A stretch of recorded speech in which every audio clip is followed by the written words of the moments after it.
Welcome to our Expert Tips and Tricks mini-series. In this series we're going to go through the squat, the bench press and the deadlift and show you the tips of the pros.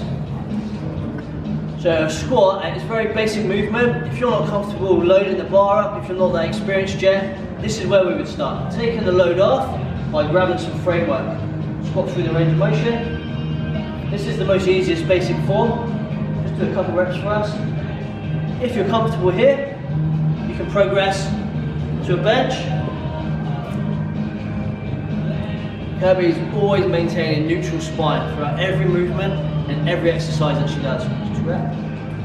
If you're at any point going to an arch back, either way, you're putting pressure onto your discs, and this is what causes a slip disc or a bulge disc or a trapped nerve. Because when you arch, you cause the vertebrae to put pressure on the discs, so always maintain neutral spine. Once you're comfortable with this, squatting onto a bench, making sure that you can control the whole range and you're not slumping. Stop. You want to make sure that you can control all the way up and down. Once you're comfortable there, you can progress forward again. 2 seconds.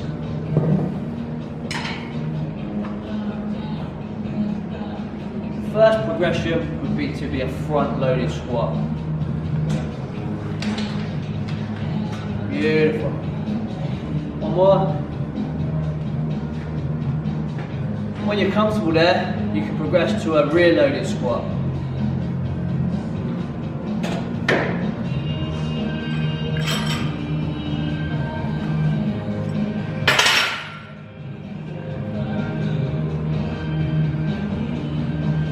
What we're going to do here is I'm just going to teach you the way that I teach my clients. Just come back out.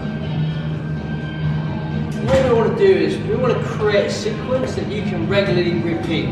As you work through the 7 weeks of the training program, the weight's going to incrementally get heavier week to week. We want to reduce the variables, making sure that the only difference from each week is the weight that you increase.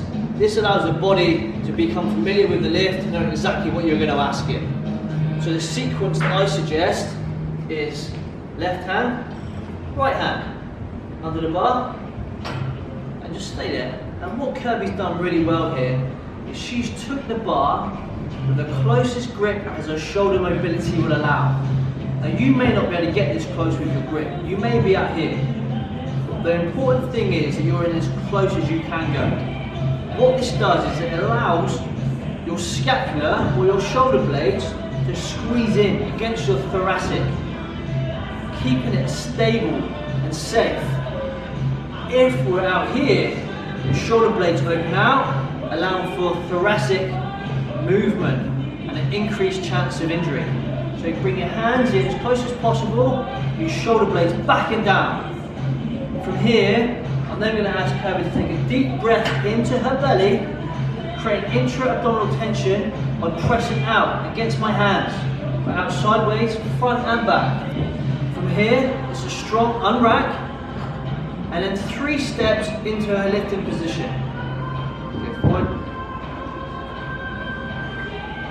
Her feet are slightly wider than shoulder width apart, and a slight taper on her toes. But this is completely individual. Stand where you're strongest. Neutral spine, deep breath in, intra-abdominal tension, go through the range of motion. Kirby's first movement is hips back. Knees go out. Neutral spine, chest up. Deep breath in, down under control, drive up. Exhale, inhale, drive down, drive up. Alright, just stay there, come back, just step forward, and what we're going to do, we're just going to go through a couple common mistakes. Quite often people will do their first movement at the knee. Come up. First movement is always hips back through the range of motion. Beautiful. This keeps her knees safe, keeps the tension out of her back. Go knees first. Oh, all types of trouble there. Another common mistake is knees falling in. Come up. What we want is knees coming out.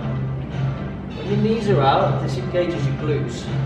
When your knees come in, glutes switch off, transferring tension into the lower back, risking injury. Knees out, chest up, neutral spine, hips go back first. Beautiful work. Well done.